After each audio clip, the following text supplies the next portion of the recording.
Hello, Blazer fans. Welcome to our most recent edition of the Blazers Edge Videocast. I am Sam Tongue, along with editor of the site, Dave Deckard. Dave, how are you doing here just a couple days before your Thanksgiving holiday? Not too bad. You and I have actually seen a bit of each other, but this is the first time we've seen the readers together in a long time. We had a technical snafu last couple times we tried it and couldn't post, but I feel like you and I are old friends now. We should just introduce ourselves to everybody else. Well, a lot of content to get to, Dave, especially before this holiday. One game before the Blazers get a little bit of a break. We have some questions for you all that are coming through the email. If you do have a mailbag to send us, send those to blazersub@gmail.com. That's blazersub@gmail.com. That's the place that you're going to want to send those emails. We have about 3 or 4 that we want to get to today. We're going to try to get through as many as we can. But first, Dave, wanted to start with the Blazers, this scorching hot start to the year. 13-2, they've won 11 straight. They're only currently behind Indiana and San Antonio in overall record in the league. I was thinking about how I wanted to sort of talk about this with you, and I immediately went to the Brian Wheeler "Pinch Me, I Must Be Dreaming" line that is so classic from Wheels. So, Dave, your thoughts on this incredible start for the Trailblazer season? Hey, I'm not complaining. I mean, it's fantastic and unexpected. I think even the most optimistic of optimists would not have thrown out an 11-game win streak at 13-2 start. The Blazers are among the league glitterati right now, and hey, you got to take it while you got it. There's nothing to complain about. There's not that much to worry about. You just enjoy it for what it is, a fantastic start to the season. You hope that this is like the top of the hill that lets the Blazers coast all the way now to a playoff berth. If you get 10, 11 games above 500, you hope that even if some rougher times come, you know, a few losing streaks, that none of them are so major that you lose all of that cushion. So we might have just seen the Blazers' declaration that they are going to the postseason this year. And even though it's early, it's awful nice to hear that and to anticipate that this early in the season. Well, you talk about a cushion too, Dave. I think most people are predicting it's probably going to take 44 to 45 wins, maybe even as high as 46 to get into the playoffs. And looking at the numbers right now, the fact that they already have 13 wins in their first 15, that's certainly going to give them a pretty good opportunity, or at least they're giving them a chance to get to that point rather than being, 500 or a little bit under 500 at this point. Absolutely. And, the win total is important. But again, I think you're going to see some teams come back to earth. Not everybody's going to carry a winning record all year like is happening in the West right now. I think at last check there were, 10 teams last time I looked with a winning record. I don't think that's going to happen all year. Yes, there are some conference weaklings that are going to get beat by everybody, but eventually all those teams are going to start playing each other. So I'm not sure the win total has to be that high. We said this preseason as well. If you're just talking about the 7th or 8th spot, the Blazers might be almost a third of the way there to clinching it. So that's certainly fantastic for the first month of the season. Well, taking it away from the macro view of the year after the first 15 games of the year, moving it more to a couple of current events that are happening around the Trailblazers. Obviously the scuffle at Golden State led to a number of different repercussions. LaMarcus Aldridge, Wesley Matthews both getting fines from the league, and Mo Williams suspended for 1 game due to his part in the altercation. We actually have a question from Noel, who asks, what do you think of the Mo Williams fine and suspension and the fallout from the fight in Golden State the other night? Well, first of all, I think this was the only way Andrew Bogut is ever going to get on ESPN this year, so it was probably a setup on his part. I don't mind the Williams suspension. Bogut got suspended as well. That's probably appropriate. fines, that's okay. Players have to worry about that. I think they'll take it. The most exciting part of this is finally the Blazers showed some fight. Huh? The last few years, incidents like this would happen, and people would kind of shrug their shoulders or just kind of walk away. Which, by the way, is the proper response to teach your children how to react on the playground or on the street. But in the NBA, you like to see guys backing each other up, getting a little bit chippy. We haven't seen that since the days that Joel Prisbilla used to tie Tyson Chandler around his finger every time they played. You remember things like Kevin Garnett getting down on his knees and barking at Bonzi Wells, and everybody just looking at him and nobody taking umbrage to that. There have been pushes and shoves that have just gone unremarked and unresponded to. And that's okay if you're just going through the motions, but if you want to be a playoff team, if you want to be a contender, if you want to show that you're for real in this league, you better have some backbone, because everybody else is going to try to take it away from you any way they can. So I was encouraged that this team thought that they were worth fighting over. The game was worth fighting over. Their teammates were worth fighting over. That's something new in Blazerland, and a welcome return to the days when the Blazers were actually good and actually used to get in 1 or 2 fights every season because of it. Well, a couple observations that I had at that point. A, it was interesting after the game, you talk about the team camaraderie, the fact that, LaMarcus said, we won this for you guys. You had our back, so we have yours now. I'm still not entirely sure how Mo Williams ended up basically in the bench area of Golden State. I don't know how he sort of slithered his way down there. Mike and Mike talking about Jermaine O'Neal's potential interest in what was going on. I'm not entirely sure how that went there. Another thing too, Dave, I have to get your thoughts on how Andrew Bogut and Joel Freeland got the same outcome in that game, both getting single technical fouls after Joel Freeland got an elbow to the face, walked away, and Andrew Bogut walks away with just the technical there, but obviously the suspension, just a one-gamer. But certainly an interesting, you talk about fight. That's really the first time we've seen this team have a scuffle like that. You don't see those really in the NBA anymore, and that's that has to be a good sign of you mentioned the team camaraderie. Yeah, you don't see them unless you're good.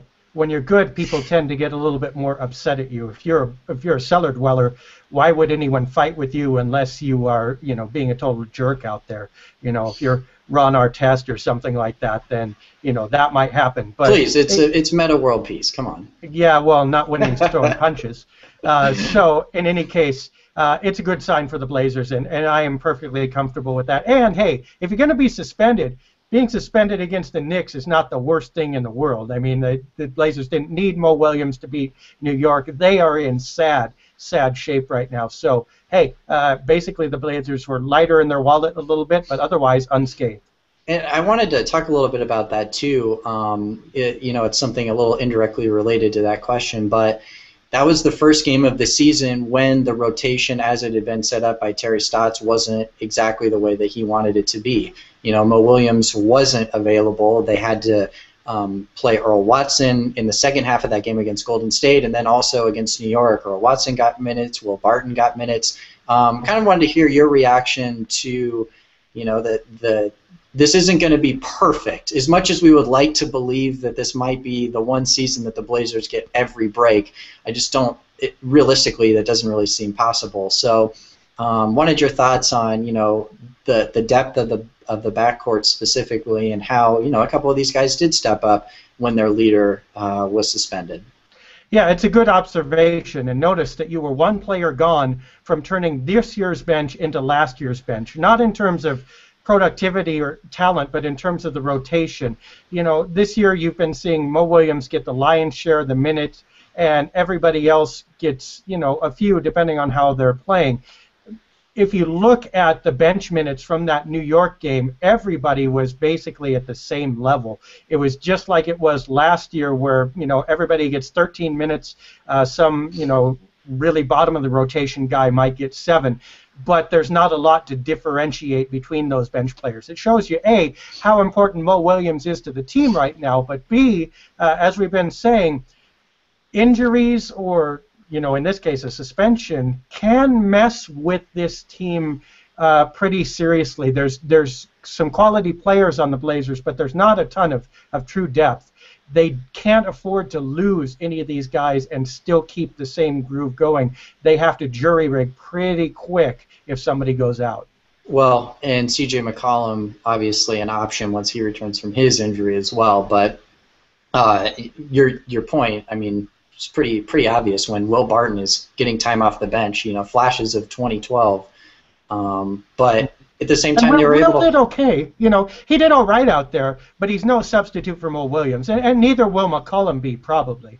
I mean, yes, he was a high pick, but Summer League performance was less than impressive. I think he'll shoot like Mo Williams, but as far as playmaking, knowing where to be on defense, I mean, Mo's not a great defender, but at least he knows how to not get lost out there, and I think McCollum's learning curve is going to be really steep on that end. So, I don't think that this year McCollum is a reasonable substitute for Williams at all. So, again, you're going to find that the Blazers hopefully are going to do great as long as they stay intact, but that's one of the hurdles they're going to have to jump if somebody goes down. Wanted to switch gears pretty sharply here, Dave. We have another email coming from TJ talking about Terry Stotts getting a lot of credit right now for his offensive and defensive strategy, specifically focusing on the three, defending it and also taking as many as possible, it really seems like, early on in the season. TJ writes that it reminds him quite a bit of the 07 through 2010 Orlando Magic and how they were both really high in the three-point attempt column and then also in the opponent three-point attempt column. But as he points out, those teams, the ceiling was one NBA Finals appearance, didn't really have a shot to win a title. So he was asking the general question of how successful this three-point strategy can be, and are the 09 Magic the ceiling for that type of play? Well, if so, I think right now the Blazers would take the finals appearance. I mean, that's what I was thinking. Even if that is the ceiling, hey, that's a higher ceiling than they have been. They've been stuck in the basement for a while. But I think stylistically they're a little different. Obviously, the Magic depended on a post presence or at least an inside presence. Dwight Howard was moving around. He was not your traditional low post center at all, but he was a force to be reckoned with inside, and basically they were getting their threes off of Dwight kickouts. The Blazers have a little bit more of a side-to-side attack in terms of their passing. So I think they're actually probably a little bit harder to defend theoretically than the Magic were. Now, they don't have the same awesome talent base, especially at center. So practically speaking, they don't cause the same headaches that Dwight Howard did. But I think that they're going to catch more teams unaware than the Magic did. And so as far as the regular season goes, their ceiling is pretty high. Now, when you get into the postseason, you have a few more problems because the team, A, is ultra talented, and B, has nothing to do all week but prepare for you. And so what you're going to see is, remember that first half against Chicago when they were loaded for bear? Remember what Golden State did in the first half when they were focused and concentrating? You're going to get that for a full 48 minutes and for a full 4 to 7 games. That's going to be harder because then when, missing the Dwight Howard aspect, missing that guy who is just dominant and bowls over everybody and breaks apart the defense, then that side-to-side motion doesn't get the same traction because people are able to follow it better. So, long story short, yeah, I think the Blazers can do pretty well, maybe as well as the Magic in some ways with this attack, maybe better in some ways. They might be a little more bulletproof, a little more hard to prepare for anyway, but that's probably going to translate mostly into regular season success. We'll have to see how high their ceiling is in the postseason. Well, and 2 quick points on that from my end. The first one is, if that's what it takes to get them into the postseason, I feel like most people are going to be good with that. Especially because of how long it's been. And I think that fans are just kind of itching just to have that appearance at all. Obviously, once you get there, the talk immediately becomes, all right, what are their chances to get there or get past, Team A to face Team B?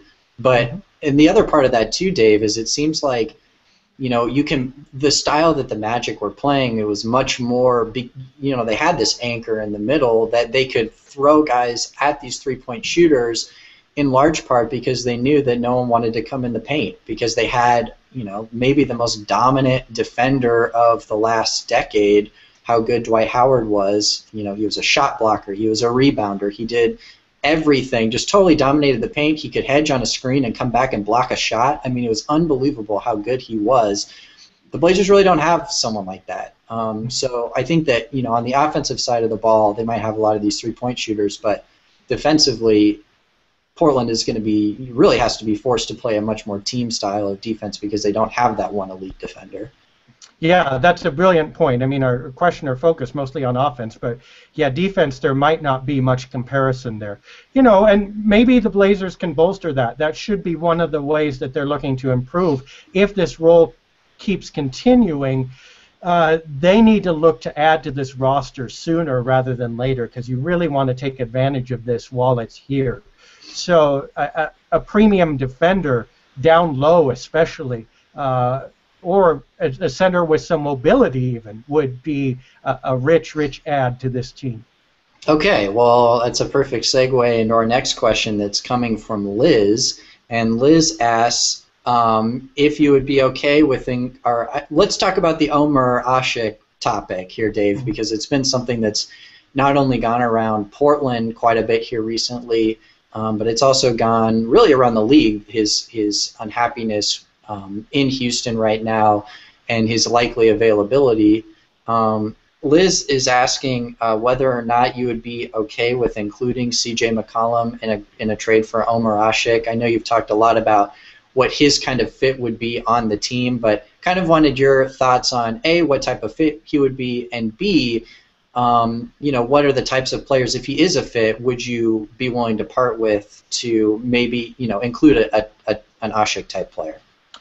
I think he's a fit because you can play a lot of the same style that you do now. You don't have to change your defense for him the way you would for, say, a Spencer Hawes or somebody like that. Hawes would fit offensively, but your defensive scheme is not going to work with him in there anymore. But Asik will fit right in and basically play a similar style to Lopez, maybe a little more effectively even on defense, especially blocking shots and getting down low and really getting into defenders who come in. So that would be great. He would be ideal in that way. The problem is, what do you give up for him? As soon as you give up anybody from the starting lineup, including Lopez, you're monkeying with chemistry and you're leaving the girl that you came with. And that girl is dancing pretty well right now, so you probably don't want to give up on her yet. The real money play would be to get Asik with the starting lineup, so that now you probably slide Lopez to reserve center, but basically you split minutes between those two players, and now you are deep at center. You have reasonable defense. You're a little bit bulletproof, or more bulletproof, as far as injuries and such, and that lineup looks pretty ideal to me. The rub is, who's Houston or a third party going to take if you're not trading any of your starting five? And now, McCollum, being a rookie and having some promise and being a lottery pick, may be the grease that gets that wheel moving. If so, and if you can make a trade that doesn't touch your starting five and presumably Mo Williams, and all you lose is McCollum and someone else, you really have to think about that. I know he's a possible future talent, but you're winning right now. You're not winning 3 or 4 years down the road. You don't want to let this go, especially if you think you have a chance to make some noise in the playoffs. The possibility of adding another center is just too tempting to worry about what's going to happen down the road unless you have a sure all-star in your lineup, and you just have to wait on him. But I don't think McCollum is. He may be an all-star. He's certainly not for sure. And I'd go ahead, I think, and I would make that deal if that's all it cost me. I think that you make a great point, too, Dave, about the dancing with the girl when she's dancing pretty well right now. And it's just one of those things where the way that Lopez has been playing, he's been very effective on the defensive end, altering shots. He's been that paint protector, that rim protector. And then really on the offensive end, he's somewhat of a threat. I don't know. He's probably a greater threat than an Asik would be at this point. But the fact that he can get the ball in the low post, he can, shoot a little bit of a hook shot. He has a little mid-range game. It's not great. I don't think anyone's saying that it's great, but he might draw a defender out, out of the 3-foot radius around the basket.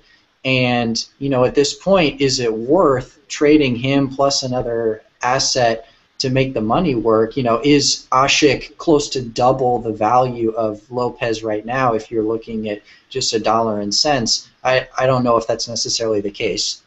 Well, and the chemistry issue is a big issue, too. Look, Robin Lopez has weaknesses, and we've known this from the start. The Blazers have played around those very well, and he has played around those very well, and together they have meshed incredibly well. I mean, better than I think most people dreamed was possible. If that's happening, what happens if you get rid of him? What happens to the chemistry if he moves and he's seen as disposable and this role is seen as, okay, this is nice, but not good enough, we're going to for something more? I'm not sure that's a great message to send. It's not a good message to send to Lopez, obviously, but it's not a good message to send to his teammates. He wouldn't have any choice at that point. Yeah, I know, but I mean, he would have to be demoralized by that because he has really given his heart and soul to this team and his teammates, and he's proving it out there. He's proving everybody who said that, he might not have that great of an effect, Dave, wrong.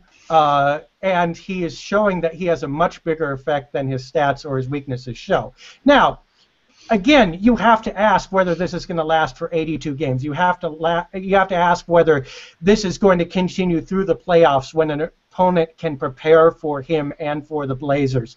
The answer is probably not. So it's not like you pass up the chance to make any kind of move, but a move trading for another center, unless that's a clear shot at an upgrade, which Asik is a little bit of an upgrade, in some areas, but he's not demonstrably half again as good as Lopez has been.